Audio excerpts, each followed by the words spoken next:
In a crowded hall filled with shouting voices, one man stood alone. He was a black man facing hundreds who didn't want him to speak. Every word he tried to say was drowned out by anger, by noise, by hatred. The tension was so thick you could feel it even in the silence between the boos. Most thought he would walk away. Most thought he would break. But what happened next shocked everyone in that room. His words didn't just silence the crowd, they changed hearts forever. Stay with this story until the end, because what he said might just change you too. The story takes us back to a small American town in the years when racial divisions were drawn deep into every street, every school, and every workplace. In that town, people were judged before they even spoke, judged for the color of their skin, for the way they looked, for the lives they lived. A black man named Elijah had lived through this reality every single day. He worked hard, he was educated, and he carried a voice that was calm yet strong. But to many in that town, none of that mattered. To them, Elijah's skin spoke louder than his achievements, and that alone made him an outsider. The town was preparing for a community gathering, a public forum where leaders, business owners, and residents would meet to discuss the future.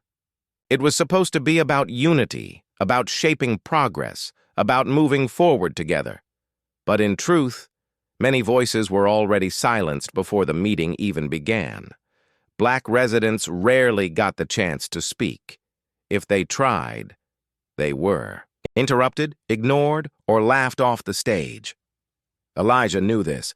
He had seen it happen again and again. Still, he believed that silence was worse than rejection. So when his name was called, he stood up, adjusted his worn-out jacket, and walked slowly toward the podium. The wooden floor creaked under his steps, echoing through the hall.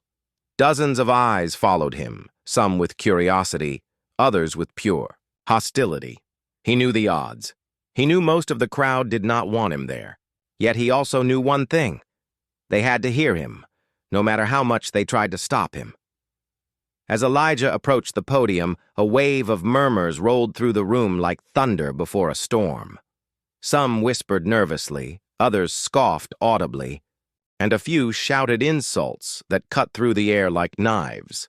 The tension was unbearable. Every heartbeat felt louder than the last, and every step Elijah took seemed to carry the weight of generations who had been silenced before him. He looked around the room. Faces were set with determination to dismiss him, to make sure his voice was never heard. Some shook their heads, while others laughed mockingly. But Elijah's gaze was steady. He had rehearsed this moment countless times in his mind. He knew that if he hesitated now, the crowd would never listen. He gripped the edges of the podium, feeling its cold, rough wood against his fingers. Then he began, slowly, carefully, choosing each word like a measured step across a fragile bridge. At first, his voice trembled, almost swallowed by the crowd's noise. People muttered, tried to talk over him, and even pounded the tables to intimidate him. Yet, with every sentence, Elijah's confidence grew. His words painted a picture of lives lived in quiet perseverance, of families striving for dignity, of a community's potential wasted because of prejudice. He spoke of dreams deferred, of opportunities denied, of the pain of being unseen and unheard in your own home. His voice was not angry, it was powerful, filled with truth that could not be ignored. Some in the audience scoffed. Some looked away. But others leaned in, captivated, unable to ignore the sincerity that cut through the hostility. Slowly, the room shifted. The laughter faded. The insults waned. Every word Elijah spoke pressed against the walls of hate and skepticism, cracking them bit by bit.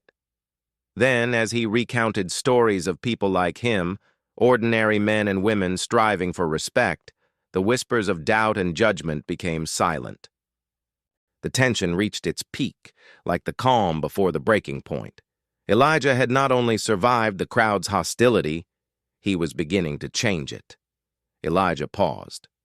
Silence had finally settled over the hall, a silence so heavy it pressed against every chest, every ear, every conscience. For a moment, it seemed the world itself held its breath. The anger, the doubt, the disbelief that had filled the room was suspended, trembling on the edge of collapse. Then he spoke again, louder this time, his voice unwavering. He didn't shout. He didn't plead. He spoke with the weight of truth, the clarity of experience, the power of every story that had ever been silenced. He recounted moments of injustice, the small cruelties and the large betrayals, the daily fear of being judged by skin instead of character.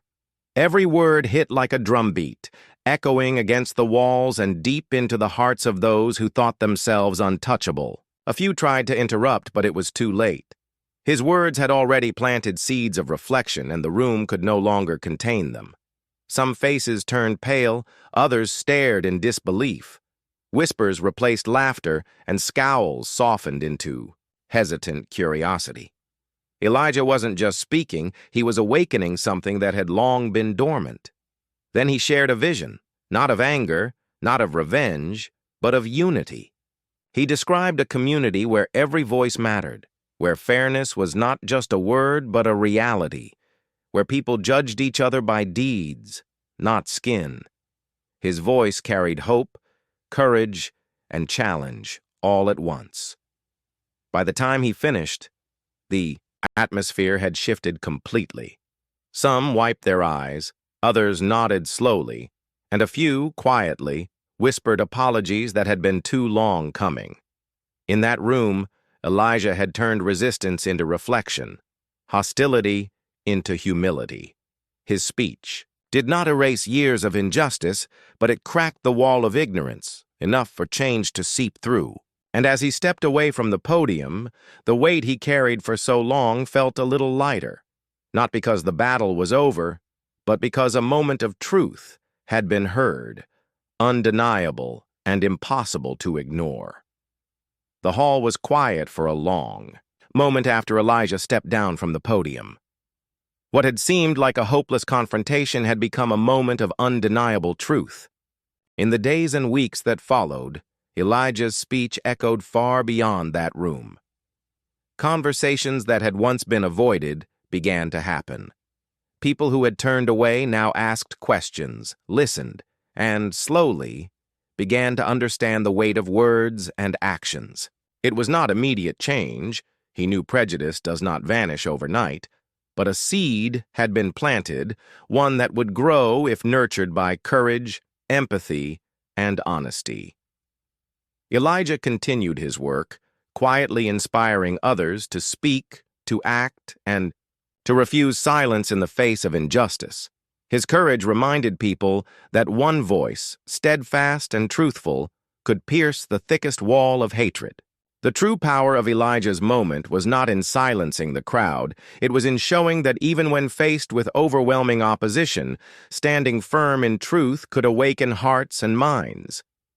His story became a testament to resilience, to the quiet strength of courage, and to the transformative power of speaking one's truth. So, the next time you face a moment where you feel unheard, overlooked, or dismissed, ask yourself, will you step forward, like Elijah, and let your voice be heard?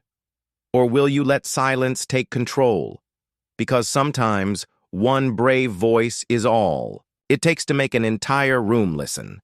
If you've experienced or witnessed the same, share your story in the comments, and don't forget to like, subscribe, and share this video so together we can spread the message further.